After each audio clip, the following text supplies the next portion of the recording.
Vamos abrir as nossas Bíblias no livro do profeta Jonas. Amados, eu sei que tem um aplicativo, muita gente tem a Bíblia no celular, alguns ficam esperando ali ser projetado nos slides, mas é muito importante você se familiarizar com a sua Bíblia, saber onde estão os livros, né? Não somente se familiarizar a respeito da localidade dos livros, mas do conteúdo. Entendeu? Então é muito importante, porque nem sempre nós estaremos com recursos digitais, né, para a nossa disposição. Então você com a Bíblia, né, você se familiariza com ela, encontra o livro, né, é muito importante. Profeta Jonas, capítulo 2.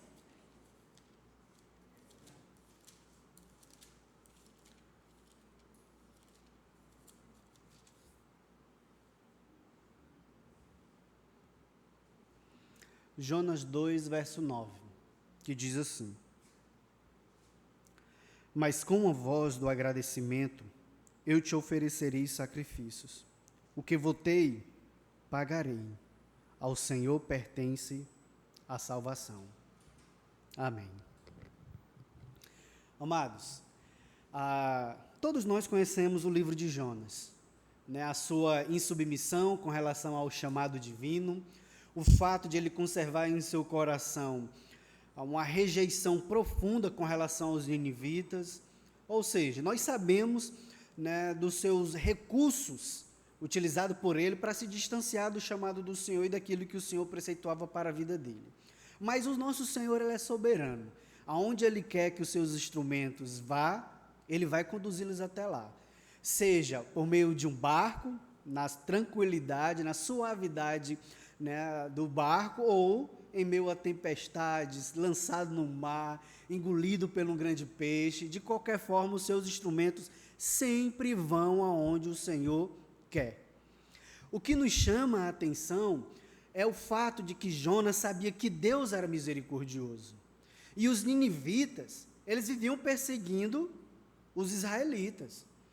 Em muitas oportunidades, os ninivitas invadiram Israel. E isso foi trazendo hostilidade, porque era um povo bárbaro, um povo ignorante, um povo promíscuo e sanguinário. Né? Há relatos históricos de que os ninivitas, eles pegavam, né, os seus vencidos, cortavam a cabeça, decepavam a cabeça e empilhavam.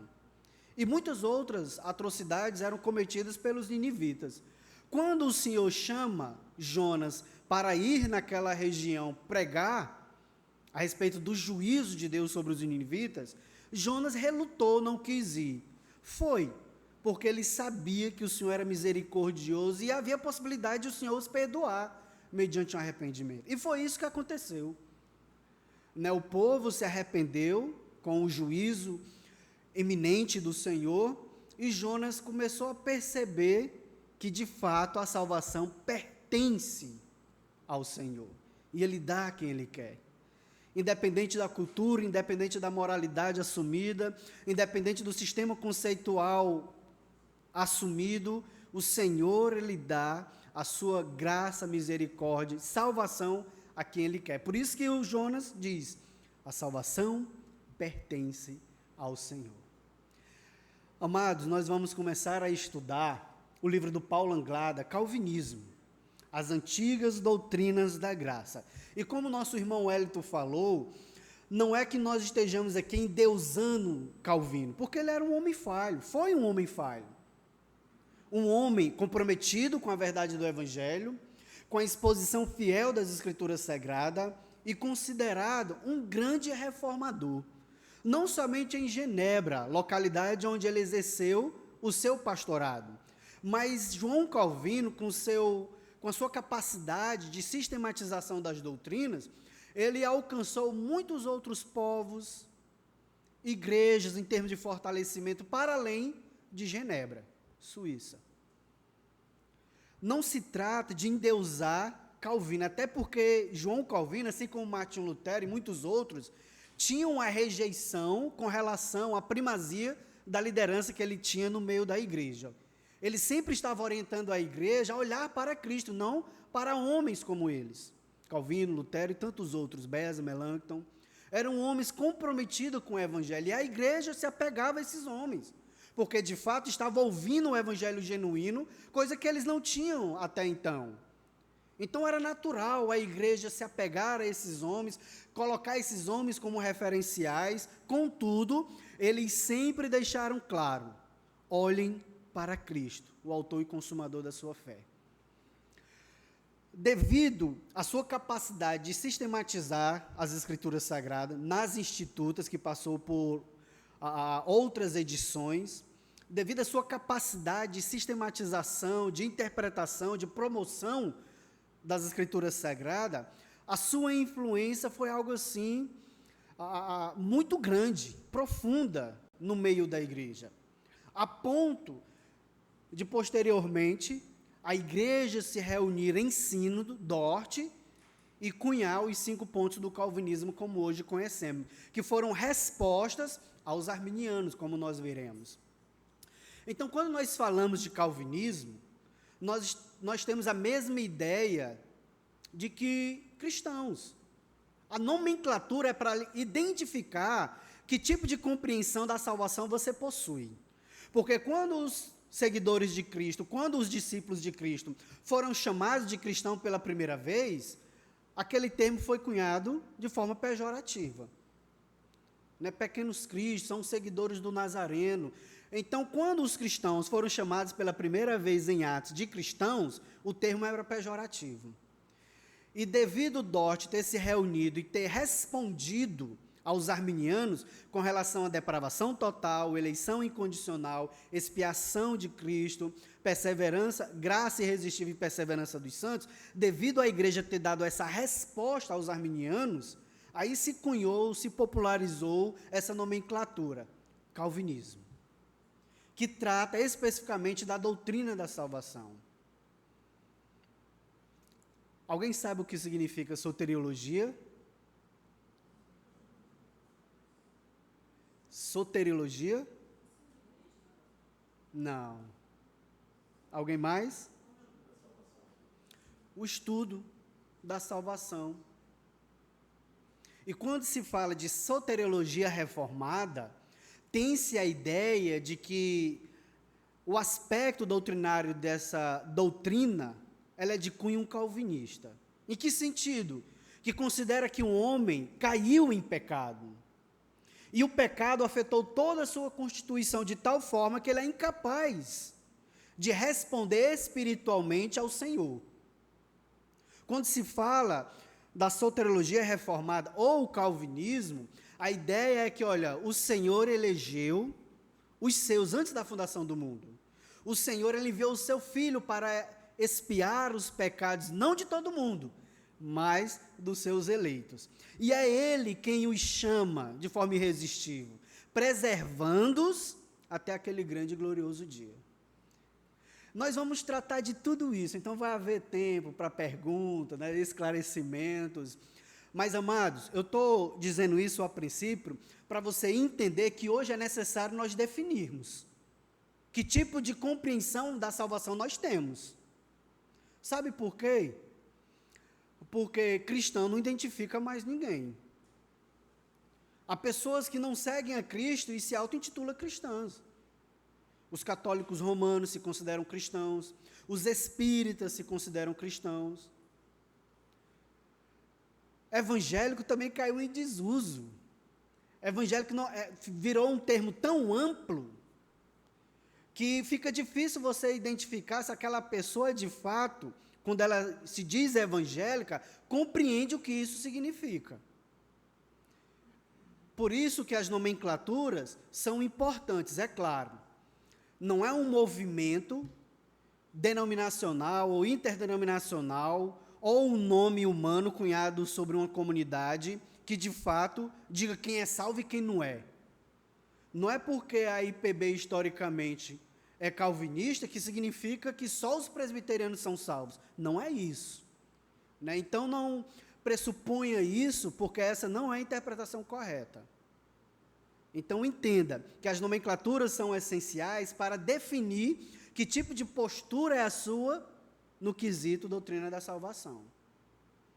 Porque os arminianos também se consideram cristãos, evangélicos, que estão em submisso à palavra, mas na medida que nós formos estudar tanto o conteúdo postulado pelo calvinismo, como pelo arminianismo, nós vamos ver que não se trata simplesmente de opiniões, aparências, mas de conteúdos distintos. Eu digo até antagônicos. Não há como você se definir um calvinista e um arminiano ao mesmo tempo, porque ambos partem de pressupostos e interpretações bíblicas diferentes, como nós vimos na quarta-feira no estudo sobre os decretos de Deus, analisando o termo presciência. Os arminianos entendem aquele termo presciência de uma forma. Quando os calvinistas analisam a palavra presciência, não é simplesmente antever quem vai ter uma relação com Deus, mas simplesmente que o Senhor ele já está em uma relação amorosa, salvífica, na eternidade com aqueles que irão segui-lo, pois Ele mesmo os elegeu. Então, presciência significa isso de forma simples. Então, quando nós formos estudar, retorno a dizer, quando nós estivermos estudando sobre o calvinismo, nós não estamos aqui adorando um nome. Nós queremos compreender por que esse termo é importante, o que é que isso abarca em termos de doutrina e qual a relevância desse sistema de interpretação das Escrituras Sagradas no campo da salvação é para nós, em termos de significado, relevância, conteúdo. Está tudo bem até aqui? Não pense que, vixe, o pastor está adorando o calvinismo, vixe, a igreja ali é calvinista, então ela está adorando João Calvino. Isso são caricaturas de pessoas que não conhecem o calvinismo. Por exemplo, tem um livro que eu quero até recomendar aos irmãos, da editora Fiel, né? Uma Jornada na Graça, que trata de um seminarista que foi para o seminário, que até então tinha ideias arminianas com relação à salvação. Quando ele chega no seminário, ele escuta alguns rumores sobre o calvinismo. E ele começa a pesquisar, junto com a sua noiva, o que isso significa. Inclusive, o subtítulo do livro, né, Uma Jornada na Graça, é uma novela teológica, que vai tratar justamente do descobrimento do calvinismo por parte do seminarista e sua esposa. Ele começou a estudar o calvinismo, pastor Batista, ele começou a estudar o calvinismo com a sua noiva, começou a apresentar alguns argumentos aos seus professores, eles foram bem taxativos, não quiseram responder afinco, houve até um pastor que se mostrou hostil ao seu pastorado, mas à medida que ele vai estudando o calvinismo à luz das Escrituras Sagradas, ele chega à seguinte conclusão: nós somos calvinistas. Ele e a noiva, né? Nós somos calvinistas. E esse livro ele é bastante interessante porque nos apresenta alguns perigos que o calvinismo pode causar, porque tem alguns hipercalvinistas que dizem que, olha, Deus elegeu, então não precisa evangelizar. Então há esses tipos de anomalia dentro desse sistema, bem como pessoas que defendem um calvinismo como a sua pedra de adoração, em substituição ao senhorio de Cristo. Então são essas coisas que ao decorrer do livro, o autor ele vai pincelando, vai respondendo e nos apresentando um calvinismo vivo e eficaz. Como Spurgeon vai falar, e o irmão Hélio colocou aqui agora há pouco, né? Spurgeon, ele era calvinista, mas ele estava em uma cultura, em uma realidade eclesiológica que as pessoas rejeitavam o calvinismo. Mas esse homem que foi considerado o príncipe dos pregadores, esse homem que foi um instrumento de Deus para a salvação de muita gente, eles consideravam calvinista, e nós veremos por quê.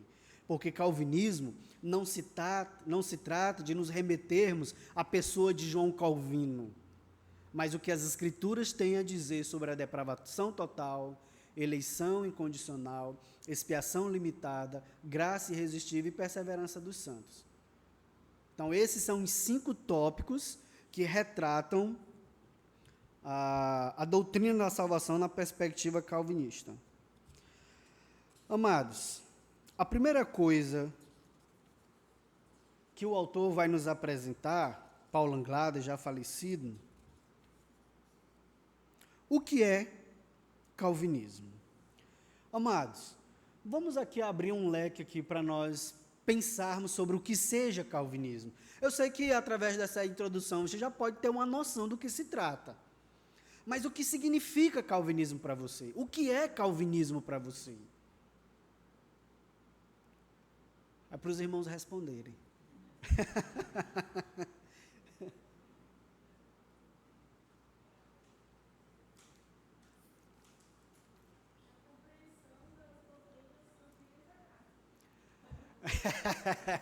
Está corretíssimo, né? Amados, olha, logo no primeiro parágrafo, Paulo Anglada ele diz o seguinte a respeito do que é calvinismo. Há pouco mais de um século, mais precisamente no dia 31 de janeiro de 1892, faleceu Charles Spurgeon, o príncipe dos pregadores, um dos maiores conquistadores de alma que o mundo já viu e ouviu. Inclusive, ele tem até um livro, Paulo Anglada está citando um livro dele, né? Conquistador de Almas. O que ele pregava?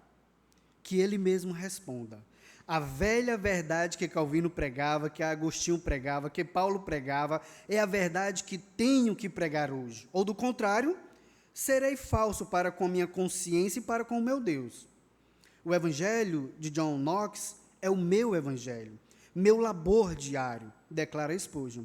É reavivar as velhas doutrinas de Gill, Owen, Calvino, Agostinho e Cristo. O calvinismo, como sistema de interpretação no campo da salvação, coloca as escrituras, na sua interpretação fidedigna, diante da igreja.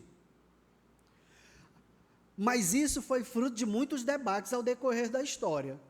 Aí eu recomendo mais um livro dos irmãos, do Sproul, Sola Gratia, onde ele vai tratar da controvérsia a respeito do livre-arbítrio ao decorrer da história. Agostinho, aí ele também cita isso, mas você pode ver, né, nas obras originais de Agostinho. Agostinho, ele orou da seguinte forma: Senhor, que tu me concedas aquilo que tu exiges de mim. Agostinho, ele estava dizendo o seguinte: o Senhor, ele está exigindo arrependimento, cumprimento da sua palavra, mas se ele não me habilitar, eu não posso fazer nada.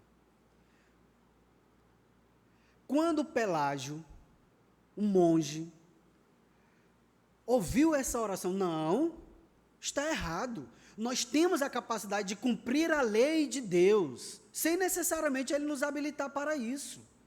Porque o pecado não nos afetou radicalmente.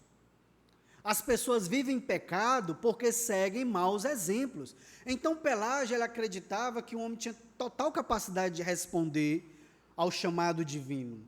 Pelágio acreditava que o homem ele poderia viver em lei, em obediência integral ao Senhor pela sua própria competência. Aí eles começaram a entrar em controvérsia, Agostinho e Pelágio. Agostinho sempre defendendo a graça, as doutrinas da graça. Olha, não há quem entenda, não há quem busque, todos se extraviaram. Citando Paulo, Romanos capítulo 3, que por sua vez já cita o salmista. As escrituras são claras em evidenciar a nossa incapacidade em responder a qualquer chamado divino. Com isso, meus irmãos, houve muitas controvérsias. Não somente entre Agostinho e Pelágio, mas na Idade Média, na Reforma Protestante do século XVI, porque, essencialmente, a Reforma Protestante ocorreu em cima desse tópico. A salvação é pela graça ou por meio das indulgências, obras? E a Igreja Católica Romana diz isso, pelas obras. E os reformadores diziam, não, é pela graça. É por isso que Martinho Lutero diz que a igreja ou se sustenta ou cai a partir da premissa da justificação pela fé independente das obras. Irmão Leomar. Então, pastor, só para deixar claro que a gente fala em Pelágio, então o pessoal, e o pastor citou aí, mas de uma maneira bem simples, é que Pelágio dizia que o homem era totalmente responsável pela salvação dele. Sim. E com isso, qual era o papel de Deus nisso? Quase nada. né? Para deixar bem no popular. Sim. Então, o pelagianismo é uma heresia grotesca. Ou seja, digamos assim, é humanista, centralizada no homem. E como nós vimos em Jonas capítulo 2, versículo 9, em 2 Timóteo, como foi lido anteriormente pelo nosso irmão, a salvação é pela graça. É mediante a fé em Cristo Jesus. Diácono Cooper. O arminianismo é meio que um semi-pelagianismo, né? Consigo ver dessa forma, porque tem aquela participação humana ali no meio, né? Mas o arminianismo é diferente do semipelagianismo. Semipelagianismo de Pelágio, né? Ou seja, o pelagianismo foi considerado como heresia. A Igreja Católica Romana paulatinamente se tornou semipelagiana, mas no seu conteúdo como um todo havia sim uma ênfase na obra humana. Então havia essa ligação entre o semipelagianismo e o pelagianismo propriamente dito. Pelágio, né, foi um bispo contemporâneo, presbítero contemporâneo de Agostinho. Eles entraram em discussão sobre as doutrinas da graça. Nós veremos isso paulatinamente. Eu não quero trazer muitos termos teológicos aqui para você não ficar confundido. Mas percebam que o calvinismo é a exposição fiel das Escrituras Sagradas no campo da salvação, como nós veremos. Então, quando o Spurgeon fala dele como pregador e do que seja calvinista, ele diz, olha, eu estou pregando o evangelho de Owen, eu estou pregando o evangelho de Calvino, Agostinho e Cristo. Porque foi Cristo que disse, vocês não querem vir a mim para terdes vida. O que isso significa, meus irmãos? Vocês não querem vir a mim para terdes vida. O que isso significa? Que eles estavam mortos. Ninguém vem a mim se o Pai não o trouxer. Ninguém conhece o Pai, a não ser o Filho, e aquele a quem o Filho quiser revelar. Diga lá.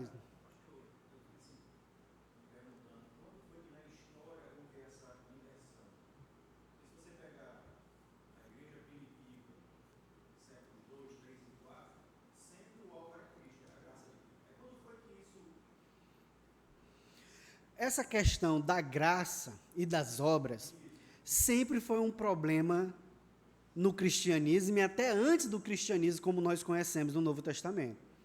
Porque os judaizantes, eles não perseguiam Paulo, dizendo, olha, Paulo prega contra a lei. E eles diziam, olha, não, se nós observarmos a lei, seremos justificados pela lei. Mas Paulo em Gálatas diz, olha, se você descumprir, se você romper com o único mandamento, você se faz transgressor de toda a lei. É impossível o homem cumprir a lei, porque nós somos pecados. A lei nos serviu de aio, né, de tutor, para nos levar a Cristo, a partir da nossa incapacidade. A lei diz, olha, você não pode obedecer a Deus. Você não tem essa capacidade. Aquilo que o Senhor exige é elevado demais. Você está borrado pelo pecado, você está contaminado pelo pecado. Os judaizantes diziam isso, Pelágio, né, com toda aquela propensão ao homem na sua capacidade, a Igreja Católica Romana, muitos pentecostais hoje, muitas igrejas presbiterianas, de uma forma sutil, né, levam os seus membros a confiar em si mesmo. Isso sempre foi uma discussão, sabe por quê? Porque o coração humano é pecaminoso e não quer se dobrar aos preceitos do Senhor. Porque o Senhor ele só recebeu uma obra de justiça, porque foi perfeita, de Cristo Jesus. É por isso que a justiça de Cristo nos é imputada, como diz Paulo em Romanos 4, 5. Foi uma justiça imputada. Nós estávamos mortos em delitos e pecados, estávamos em estado de condenação, mas graças ao Senhor que nos concedeu fé nele, hoje nós somos chamados seus filhos. Então, sempre houve essas discussões, obras, graça. A salvação sempre foi pela graça. É por isso que o apóstolo Paulo, em Romanos capítulo 4, faz questão de dizer, Davi adulterou, cometeu assassinato, mas foi absolvido pela fé. E Abraão, grande patriarca da nação, pecador também, foi salvo pela graça. Aí no capítulo 5, Paulo diz: justificados, pois, mediante a fé, temos paz com Deus.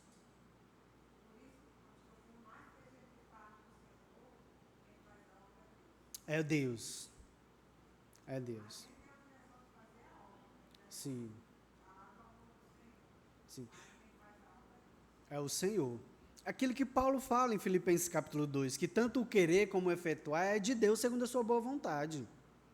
Então, quando Agostinho orou ao Senhor, me concede, Senhor, aquilo que o Senhor exige de mim. Capacita-me a viver aquilo que o Senhor requer de mim. Ele tinha isso em mente. É a graça de Deus nos habilitando. A graça que nos salvou, que nos habilita a vivermos o Evangelho e que nos preserva. Caso contrário, iríamos cair em desgraça, porque nós somos inclinados ao mal.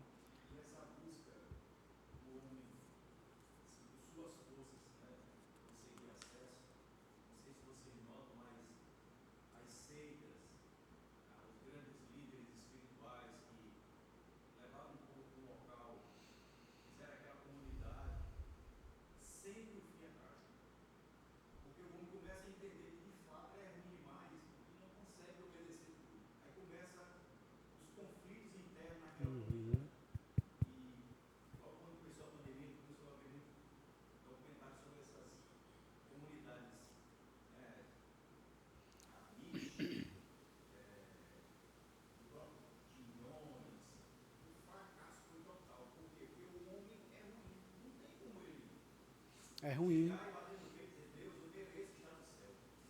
E é aquilo que o iluminismo, que tem aquele fervor humanista, né, centrado no homem, dizia: não, o homem, ele está saindo da idade das trevas, que não é, a Idade Média não é a idade das trevas. Isso aí foi cunhado pelos iluministas, que daí a palavra iluministas, né, aquele que se contrapõe à idade das trevas, em termos de razão, ciência, etc.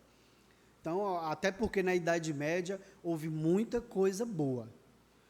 Então, quando os iluministas diziam: olha, o homem está atingindo toda a sua potencialidade, ele não precisa de religião, ele não precisa se apegar a questões sobrenaturais, porque o sobrenatural simplesmente é um refúgio onde ele se apega para fugir dos seus temores internos. O homem não precisa disso. Se ele for educado, se ele tiver acesso ao conhecimento que dispomos, ele vai sobressair a qualquer dificuldade, seja externa ou interna. Ele tem a capacidade de cumprir qualquer imperativo moral que a sociedade tenha para ser observado. Aí vê o que com isso? A Primeira Guerra Mundial. E depois, Segunda Guerra Mundial, o apartheid e muitas outras coisas que são consequências do pecado humano.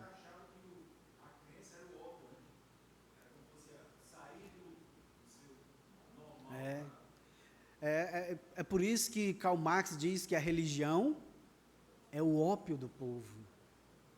E Nietzsche dizia: olha, nós devemos nos desvencilhar dos princípios cristãos, porque isso aí nos enfraquece. Nós somos os super-homens. Inclusive, a ideia de Superman reflete muitas coisas, né, de Nietzsche. Tem um irmão ali nos visitando.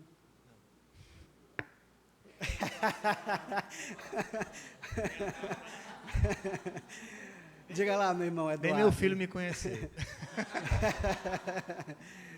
Diga lá, meu irmão. Pastor, eu acho interessante como o senhor vai abordar os 5 pontos do calvinismo. Eu mesmo, no início do estudo, né, dessa parte, eu tive eu sempre confundia, né, os 5 somente, os 5 solas, com os 5 pontos do calvinista. Né? Coincidências são, né, cada um é 5, né? Aí acho que é interessante reforçar, né? Um era a resposta da Igreja Católica e outro a resposta arminiana, principalmente os irmãos estão iniciando aí, né? Porque os 5 solas, né, sola gratis, sola scriptura, sola fide, sola deo gloria, solus Christus, diz respeito a ênfases que foram dados como respostas por parte dos reformadores da Igreja Católica Romana.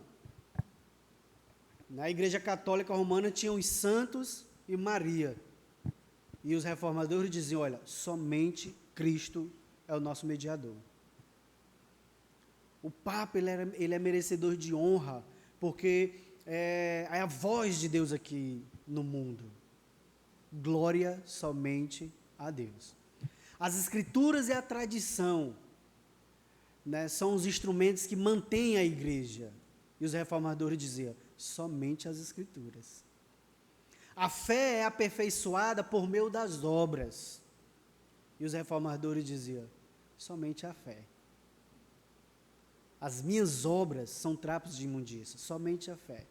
Então, não é que os reformadores tenham dito assim, olha, os 5 solas, vamos defender aqui os 5 solas. Não é isso, mas foram ênfase dadas pelos reformadores que se colocavam contrários à Igreja Católica Romana, que queria dividir a intermediação que é exclusiva da pessoa de Cristo entre Cristo, Maria e os santos. E os outros tópicos da mesma forma, tradição e Bíblia. Não, somente a Bíblia é a única regra de fé e prática do povo do Senhor. Somente a graça é que é a fonte que permite a nossa salvação, perdão e purificação. Ou seja, os cinco solas são respostas, são ênfase dos reformadores contra a Igreja Católica Romana. Os 5 pontos do calvinismo, que até então nem tinha isso, foram respostas aos remonstrantes, aqueles que apresentaram representação contrária àquilo que a igreja defendia, que hoje pode ser cunhado como arminianismo. Então, os 5 pontos do calvinismo foram a resposta doutrinária aos 5 pontos do arminianismo. É aquilo que Paulo diz, né, que quando surge uma heresia, a sabedoria dos eleitos se manifesta. Então vamos lá. Na página 14 do livro, no 2º parágrafo, tem o seguinte: o termo empregado para identificar as doutrinas a que Spurgeon se refere não é muito apropriado. Não porque não corresponda às doutrinas ensinadas por João Calvino, mas porque, na realidade, essas doutrinas não são subscritas apenas por ele. O calvinismo é uma síntese das doutrinas dos reformadores, as quais, por sua vez, consistem na redescoberta da pregação apostólica do evangelho bíblico, também professadas na maioria das confissões de fé protestantes. O calvinismo deve ser definido, portanto, como consistindo puramente nas antigas doutrinas da graça. As confissões de fé das igrejas luterana, reformada, presbiteriana, anglicana, congregacional e batista professam, todas elas, ao menos em suas confissões de fé originais, ao menos, porque agora não é mais a realidade, né, infelizmente, o mesmo sistema doutrinário é conhecido como calvinismo. Então, a pessoa pegar o termo calvinismo e atribuir, né, a uma data específica na história, pode ser até um anacronismo, como o autor vai colocar, Paulo Anglada. Olha, o calvinismo nada mais é do que a exposição das antigas doutrinas da graça. Né, esse nome surgiu por causa de uma controvérsia no século XVII. Contudo, essas ênfases, essas doutrinas foram professadas por Lutero, Calvino e muitos outros antes deles, como Agostinho. E sem falar do apóstolo da graça. Quem é, meus irmãos? Paulo. É o apóstolo da graça, Paulo. Então, cuidado. Algumas pessoas dizem assim, Pastor David, é claro que hoje não tem mais essa realidade por causa do contexto presbiteriano, né, e o fato, essa palavra reverendo, né, então as pessoas já sabem de onde é esse pastor. Mas antigamente algumas pessoas me perguntavam, né, como é que você se define? Olha, como calvinista. No campo da doutrina, eu defendo o calvinismo. Antes de ir para a IPB, eu já tinha essa compreensão. Eu defendo o calvinismo. Então quer dizer que você é seguidor de Calvino? Não. Eu sou seguidor de Cristo. Mas para que você entenda que tipo de postulados doutrinários eu tenho com relação à salvação, eu estou dizendo que eu sou calvinista. Né? Mas, infelizmente, hoje a questão de definição tem perdido o seu uso. Porque hoje em dia tem pessoas que é calvinista de 3 pontos, né? Calvinista de 4 pontos, calvinista de 2 pontos. Por que não arminiano de 3 pontos, arminiano de 4 pontos? Então as pessoas sempre estão querendo ali se arranjar, dar um jeitinho para colocar a sua participação na obra da salvação. Não estou, na página 15, né, em uma citação de Spurgeon sobre eleição, temos o seguinte: não estou pregando aqui nenhuma novidade, nenhuma doutrina nova.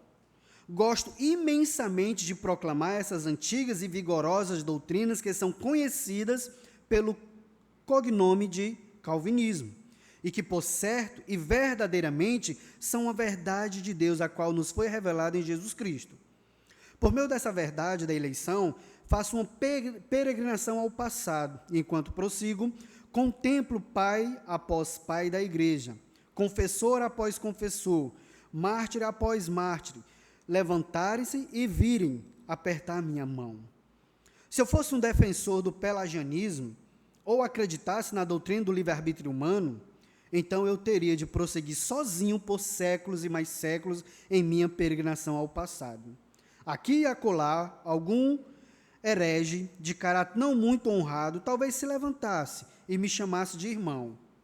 Entretanto, aceitando como aceito essas realidades espirituais como padrão da minha fé, contemplo a pátria dos antigos crentes povoada por numerosíssimos irmãos. Posso contemplar multidões que professam as mesmas verdades que defendo. Spurgeon, embora ele estivesse vivenciando ali uma espécie de antagonismo àquilo que ele defendia, ele deixava bem claro: olha, eu não estou só.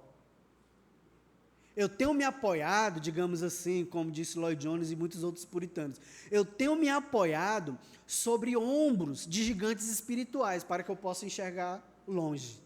Isso que eu estou falando e o que nós estamos estudando aqui não é do pastor David nem do Paulo Anglada, mas nós estamos apoiados em ombros de gigantes espirituais que nos permitem olhar mais longe. É isso que Spurgeon está dizendo. Eu não estou só. E Spurgeon, nas suas controvérsias, em termos de pastor, igreja, com outras igrejas, ele sofreu muitos ataques por ser calvinista e não ser pragmático. Porque muitas igrejas naquela época já eram pragmáticas. Olha, não importa o conteúdo do evangelho, não importam os meios utilizados, o importante é, está dando resultados? Então, amém, louvado seja Deus. E Spurgeon era contrário ao pragmatismo, como ao arminianismo. Inclusive, Spurgeon, ele duvida até da salvação do seu irmão, que estava desempenhando um papel ministerial significativo, mas de cunho pragmático. Então, amados, não se trata simplesmente de encher a igreja, se carregar de uma nomenclatura como o calvinismo, mas se trata de fidelidade ao evangelho. E Spurgeon, ele diz: olha, eu não estou só. Se eu fosse arminiano, se eu fosse pelagiano, eu estaria só. Pudesse, em algum momento, talvez tivesse algum herege ali que me chamasse de irmão. Mas como calvinista, como homem bíblico, eu não estou só. Então, amados, podemos estar certos de que aqueles que professam o calvinismo encontram-se em excelente companhia. Amados, olha, os nossos evangelistas são tão fracos, superficiais, mas esses homens, quando eles estavam evangelizando, eles sabiam o que estavam fazendo. Eles não chegavam para as pessoas dizendo: olha, Jesus te ama, Jesus dá um plano de salvação na tua vida. Olha, aceite a Jesus e Ele vai te abençoar. Amados, quando esses homens estavam evangelizando, eles expunham a lei. Olha, o Senhor, Ele está irado contra você. Você está morto. Não há nada que você possa fazer para ser salvo. Eles começavam expondo a lei, para depois apresentar o Cristo que cumpriu a lei e que propicia os nossos pecados. Se a pessoa não tiver convicção de pecado, como é que ela vai passar por um arrependimento genuíno? Se ela vai para a igreja simplesmente querendo bênçãos e mais bênçãos, ela está servindo a Mamon. não ao Criador dos céus e da terra. Mas quando uma pessoa passa a seguir a Cristo, com convicção do seu estado espiritual sem Ele, e o que essa pessoa pode ser em Cristo Jesus, a consolação, a segurança, a certeza, a firmeza, porque ela passou por um novo nascimento, ela passou por uma regeneração dada pelo Espírito Santo em sua vida. Daí o seu cristianismo ser mais fervoroso, compromissado, apegado.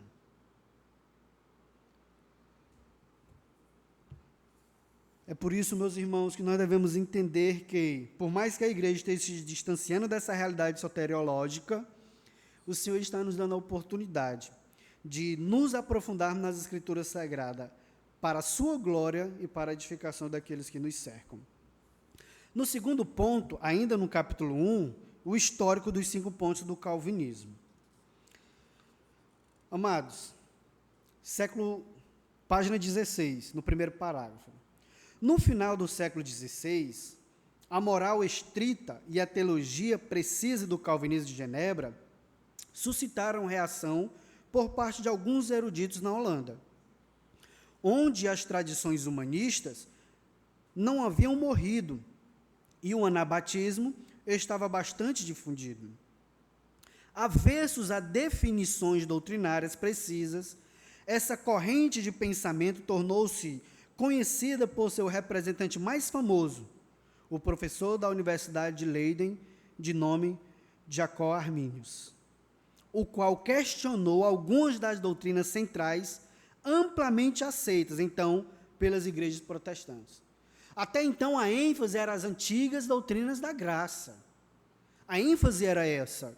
Mas alguns homens, como Armínio e seus seguidores, começaram a questionar essas doutrinas da graça. Tipo como?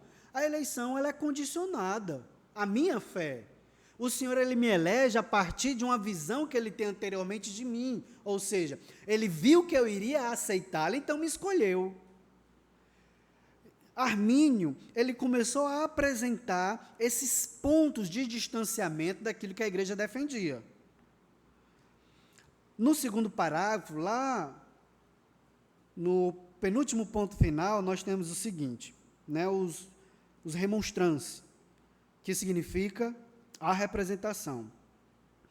A representação foi condenada por um sínodo nacional, o Sínodo de Dort, que contou com representantes não só dos Países Baixos, mas também de outros países, como a Inglaterra e a Suíça, os quais se reuniram durante 6 meses, de novembro de 1618 a maio de 1619.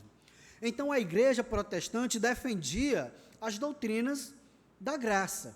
Os remonstrantes, Armínio, começaram a se colocar contrário àquilo que a igreja defendia. E a sua popularidade, porque aquele que é humanista, aquele que é homem, sempre tem mais alcance e mais rapidez em termos de engajamento. Então, essas pessoas começaram a questionar e foi marcado um sínodo. Olha, vamos aqui nos reunir em um sínodo. Vamos ver o que esses irmãos querem. Olha, eles querem isso, eles estão apresentando isso.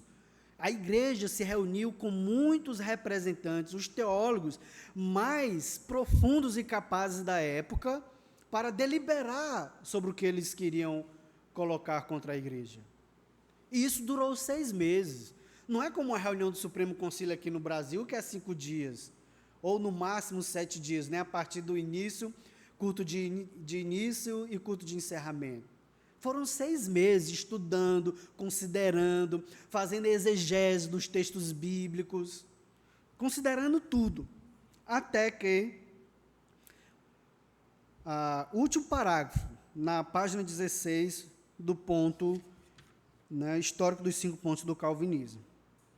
Os assim chamados 5 pontos do calvinismo são uma síntese da doutrina reformada, formulada em contraposição ao que podemos chamar de os 5 pontos do arminianismo, condenados pelo Sínodo de Dort.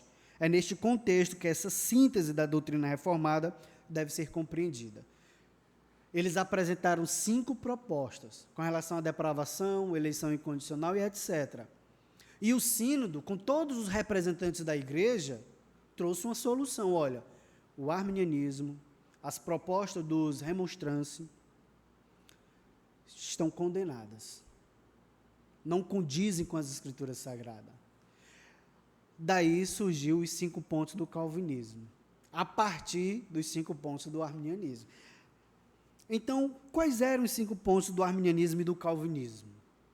Nós vamos nos deter especificamente posteriormente, no calvinismo, nos 5 pontos do calvinismo. Mas vejam que, logo no capítulo 1, Paulo Anglada ele está situando-nos no aspecto histórico, como surgiu os 5 pontos do calvinismo e por que surgiu. Eu sei, meus irmãos, que esses aspectos históricos talvez seja cansativo, mas é importante você saber. Entendeu? Vamos lá. Os 5 pontos do arminianismo e do calvinismo. Uma das doutrinas fundamentais questionadas pelos arminianos foi a queda. Segundo eles, o homem em seu estado natural tem em si próprio a capacidade para responder negativa ou positivamente ao Evangelho. A queda não o deixou totalmente incapacitado para escolher no que diz respeito a questões espirituais. Então, na questão da depravação humana, na queda do homem, os arminianos diziam, ou os remonstrantes, eles diziam, olha, a queda não afetou o homem a ponto de tirar a sua capacidade de responder negativamente ou positivamente ao chamado do Evangelho. Essa era a proposta deles. Aí, o sínodo respondeu. O calvinismo sustenta o oposto. Sustenta que depois da queda, o homem não tem mais livre-arbítrio. Ele continua responsável, pois o estado de pecado em que se encontra foi decorrente da sua livre decisão no Éden. Vejam que a compreensão que nós temos a respeito da queda afeta radicalmente a nossa resposta ao Evangelho. Se a queda não me afetou em toda a minha estrutura, então há uma capacidade para responder ao Evangelho ou não. O calvinismo diz, não, o homem ele perdeu toda a sua capacidade de responder às questões espirituais. Ele perdeu o livre-arbítrio. Ele é responsável pelos seus pecados. Aí, meus irmãos, eu quero esclarecer aqui para o que seja livre-arbítrio. Sproul, ele não discutia sobre o livre-arbítrio antes de definir o que é livre-arbítrio. Isso é muito importante. Né? Porque se você não sabe definir o que seja livre-arbítrio, é impossível nós chegarmos a uma conclusão. Assim pensava Sproul. Pastor também falecido. Livre-arbítrio é a capacidade de você escolher livremente, sem ser coagido internamente ou externamente. Adão tinha livre-arbítrio. Ele poderia escolher contra a sua vontade, porque ele era livre. E ele escolheu contra a sua natureza. Contra a sua vontade, não, perdão. Contra a sua natureza. Ele era bom. Ele foi criado em estado de inocência, pureza. E ele escolheu pecar. Ele escolheu algo contrário à natureza dele, porque ele tinha livre-arbítrio. Você hoje não tem livre-arbítrio. Você tem a capacidade de fazer escolhas. Nas questões espirituais, é você quem faz as escolhas, mas as escolhas que você faz é coagido por outro. Você perdeu a total capacidade, como dizia Agostinho, de não pecar. Você perdeu essa capacidade. Adão, ele tinha a capacidade de não pecar. Hoje nós perdemos essa capacidade. Nós temos a capacidade de pecar. Então, quando você escolhe algo, é porque você está sendo coagido, seja externamente ou internamente. Quando você escolhe os bens espirituais, quem é que está lhe levando a escolher os bens espirituais? Deus, o Espírito Santo. Se você escolhe pecar, quem é que está lhe conduzindo a isso? É a sua natureza pecaminosa ou Satanás. Então, nós não somos livres totalmente como Adão foi. Nós somos coagidos. Adão e Eva não foi coagido. Eles tinham a capacidade internamente. Eles não foram coagidos internamente. Mas, de qualquer forma, eles tinham a capacidade de dizer não à serpente. Hoje, meus irmãos, se não for Deus, nós sempre vamos dizer sim para a serpente.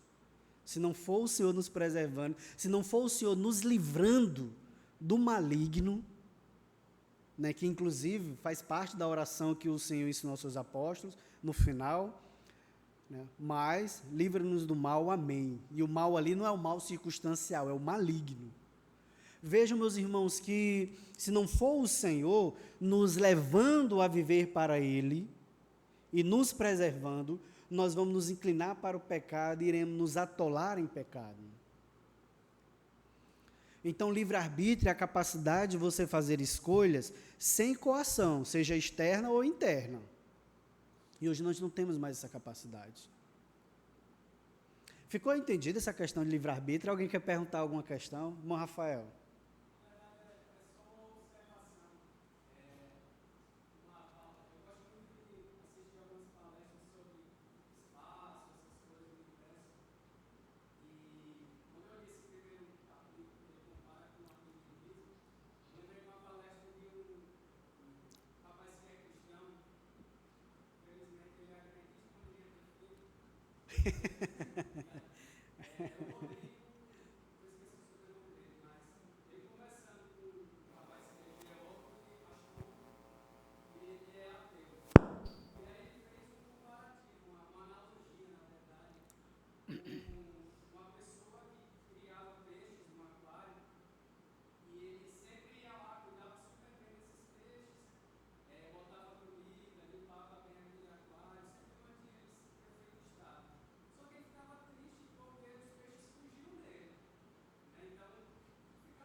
Sim, sim. É por isso que Jesus fala: as minhas ovelhas ouvem a minha voz.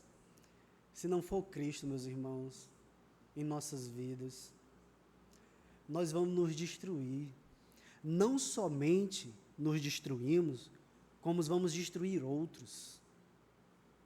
Quantos pais, ao invés de serem fonte de bênção para os filhos, não são fonte de desgraça? Quantos pais? É só um exemplo que sem Deus, sem o nosso sumo pastor, Cristo Jesus, sem a palavra que foi registrada, conservada, como diz Paulo em Romanos capítulo 15, para nossa esperança e conservação e ensino, se não for Deus, mediante a sua palavra, nós vamos ser levados por qualquer vento de doutrina. Doutrinas perniciosas. É por isso, meus irmãos, que o apóstolo Paulo, quando ele está ensinando a igreja, ele é um homem extremamente zeloso, porque ele sabe que algumas doutrinas têm implicações para a igreja de forma profunda. Eu estava conversando com os jovens hoje pela manhã. Vejam que uma ausência de percepção do princípio regulador de culto, do que seja o dia do Senhor, as pessoas desprezam o dia do Senhor pelos motivos mais insignificantes da vida. Sem compreensão do que seja o dia do Senhor, princípio regulador de culto, sem compreensão do que seja as doutrinas da graça, nós sempre vamos perder. Por que algumas igrejas hoje podem até crescer, mas não são duradouras? Porque não há um ensino sólido. É por isso que aquela igreja, quando passa um pastor fiel e se apresenta um infiel, ela também passa. Quantas igrejas nos Estados Unidos não são fechadas ao decorrer do ano? Mas são igrejas que abriram as portas para o liberalismo teológico, para o feminismo, para tudo aquilo que é contrário às Escrituras Sagradas, e vai morrer. Porque quem está se contaminando contrário àquele que pode trazer o verdadeiro remédio para a alma. E se ele não é o centro, se ele não é adorado, se ele não é aquele que está recebendo toda a glória e honra, as ovelhas, como você falou, né, vão se dispersar. Teve uns irmãos que vão comentar comigo, rapaz, aquela igreja lá que fechou, não sei quantos anos, aqui no Brasil também tem igrejas que fecham. Amados, olha como é a visão de reino de muitas pessoas hoje. Uma vez eu conversando com outros companheiros de ministério, está sendo gravado? tá. Eu conversando com um companheiro de ministério, que ele estava pensando, o conselho dele, em fechar uma congregação. Só que eu era a pessoa mais próxima dessa congregação, em comparação com ele e o seu conselho. Aí eu disse assim, meu irmão, vamos fazer o seguinte, leve a proposta para o seu conselho, eu posso dar um suporte lá. Eu não vou priorizar o trabalho lá, né, porque eu tenho uma igreja para pastorear.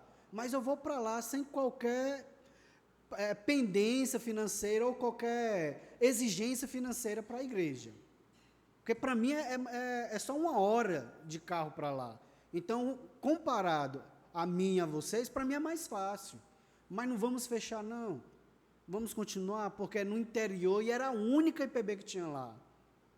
Não, pastor, vou levar lá. Meus irmãos, a igreja preferiu fechar.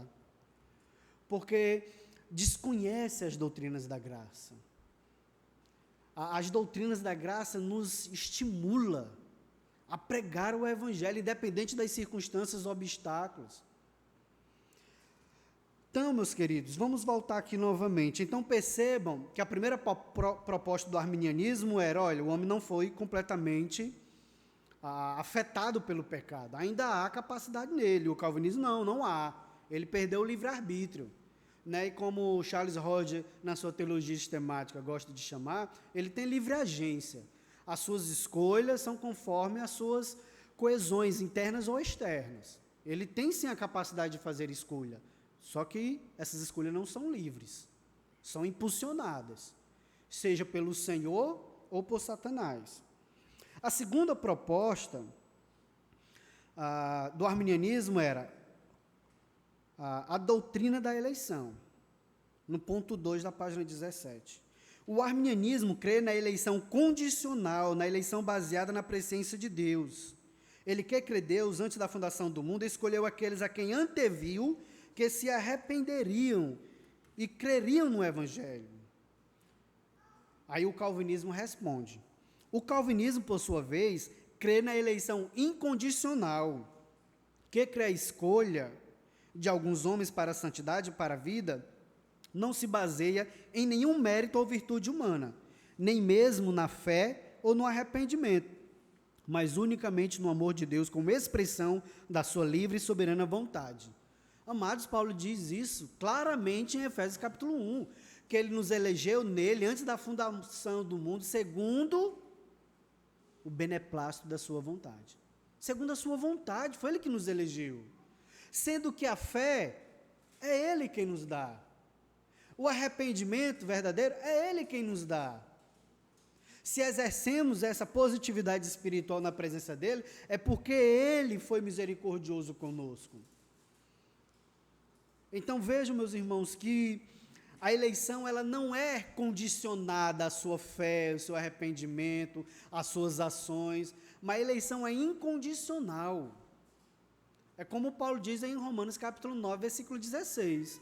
Não depende de quem quer ou de quem corre, mas de Deus segundo a sua boa vontade. O outro item da representação arminiana dizia respeito à doutrina da expiação. Irmão, esse aqui, amados, esse aqui é o maior ponto de dificuldade. Contudo, se você entender, é um ponto belíssimo. As Escrituras afirmam que Cristo nos resgatou do pecado morrendo na cruz em nosso lugar, o justo pelo injusto. Pois bem, por que Cristo morreu? O arminiano crê na expiação geral, na redenção universal, ou seja, que Cristo morreu na cruz por todos os seres humanos indistintamente. Os arminianos dizem, olha, Cristo morreu por todos, indistintamente. Pastor, mas a Bíblia diz que Cristo morreu por todos, você tem que entender o que é que significa todos. Porque a Bíblia diz que todos iam a João Batista para serem batizados. Os fariseus não foram. Os escribas e saduceus não foram. Então, todos não significa todos indistintamente, como os arminianos pensam. Quando a Bíblia diz que o Senhor ele veio para salvar todos aqueles que se arrependem mediante o seu evangelho, é todos aqueles que se arrependem, que foram eleitos. Então, o calvinismo, aí tem a resposta. O calvinismo crê na expiação limitada de Cristo. Isto não quer dizer que a expiação de Cristo não seja suficiente para a salvação do mundo inteiro. Quer dizer, sim, que ela foi eficiente apenas para a salvação dos eleitos, pois esse foi o seu propósito. Cristo morreu na cruz não apenas potencialmente, mas em substituição verdadeira e individual aos eleitos. O calvinismo não entende que Cristo veio ao mundo apenas para possibilitar a redenção de todos, porque se Cristo morreu por todos, ou todos vão ser salvos, ou o sacrifício de Cristo não garante a salvação. Essas são as implicações sérias. Mas, então, ele morreu não para possibilitar a salvação, mas para efetivamente redimir os eleitos, através da sua morte vicária e expiatória na cruz. A expiação não é potencial e geral, é real e pessoal. Amados, o autor aos Hebreus, falando a respeito da eficácia da expiação de Cristo, que foi necessário ser oferecido uma única vez, deixa bem claro, por quem Cristo morreu, ele salva. Então, se Cristo morreu por todos indistintamente, então todo mundo está salvo, porque o sacrifício dele é eficaz. Só que a Bíblia diz que a porta larga comporta muito mais gente do que a porta estreita. Ou seja, vai haver pessoas no inferno. E, meus queridos, vai haver pessoas no inferno por quem Cristo morreu? Sim ou não? Sim ou não? Não. Porque se haverá pessoas no inferno por quem Cristo morreu, o seu sacrifício não é eficaz, não é efetivo, não garante a salvação, mas apenas cria uma possibilidade de salvação.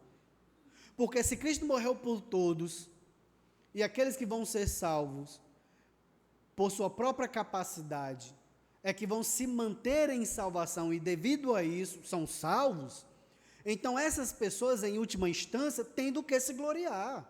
E Paulo diz que nós não temos do que se gloriar. Nem Abraão teve, quanto mais nós. Diga lá, irmã Leomar.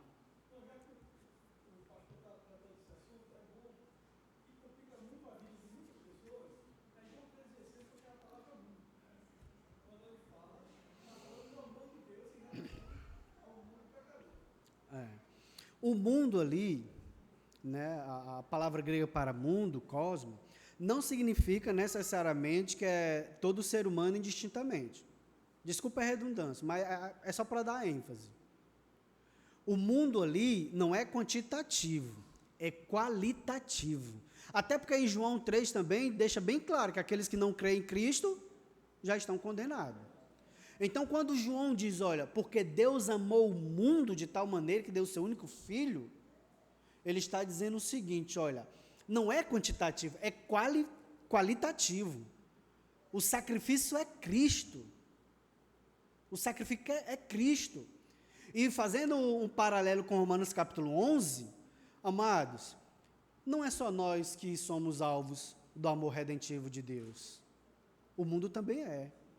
O mundo foi afetado por causa do pecado humano. Então Deus vai restaurar esse mundo para a habitação dos eleitos de Deus. Por isso que Paulo, em Romanos capítulo 11, vai dizer que a terra geme por causa daquele a quem a sujeitou a essa degradação e maldição. Geme aguardando a revelação dos filhos de Deus. Então, esse amor de João capítulo 3, versículo 16, não é quantitativo, é qualitativo. É isso que João está dizendo. Olha, Cristo, ele é o cordeiro pascal. Ele é o sacrifício absoluto da criação divina. Porque aí nós nos remetemos a Hebreus. Se Cristo morreu por todos indistintamente, e nós acreditamos na eficácia do sacrifício de Cristo, então todos vão ser salvos. Aí nós caímos no universalismo, que é uma heresia, ou no purgatório, que é uma heresia. Diga lá, irmã Liana. Sim. Justamente. É bem claro o texto, né? Mas é porque esse texto virou um texto áureo de evangelismo. É como o Apocalipse 3:20, se não me falha a memória. Eis estou à porta e bato. Ali não é para ímpio. Ali é para a igreja. Jesus estava lá de fora. E outra coisa, Jesus, ele disse assim, ó, eu estou aqui do lado de fora batendo, aquele que abrir eu vou entrar, ele vai cear comigo e eu com ele. Jesus, ele não é aquele serviçal que fica lá do lado de fora exigindo para entrar. Ele está falando da sua misericórdia, olha, aquele que abrir eu vou entrar. Vamos cear, vamos ter comunhão. Mas só que Cristo também é aquele que anda no meio dos candeeiros, aquele que tem um poder de remover a autoridade da igreja. Sabe o que é que Cristo estava dizendo? Eu tenho o poder de fechar essa igreja. Era isso que Jesus estava dizendo. Então, quando ele diz, olha, eu estou à porta e bato, Jesus está dizendo, olha, eu sou misericordioso, eu sou bondoso, eu estou aqui querendo ter relações com vocês, eu quero ter intimidade com vocês, mas aqueles que não se arrepender, eu vou movê-los, eu vou mover o candeeiro, eu vou tirar a autoridade da igreja. O único que tem poder de fechar a igreja é o Senhor. Amados, então vamos parar por aqui. Ainda estamos na introdução geral. Nós vamos parar por aqui. Vou passar para o secretário agora fazer a leitura de estatística. Mas notem o seguinte, ainda estamos na introdução, ainda haverá mais coisas para nós discutirmos, considerarmos, examinarmos nas Escrituras Sagradas.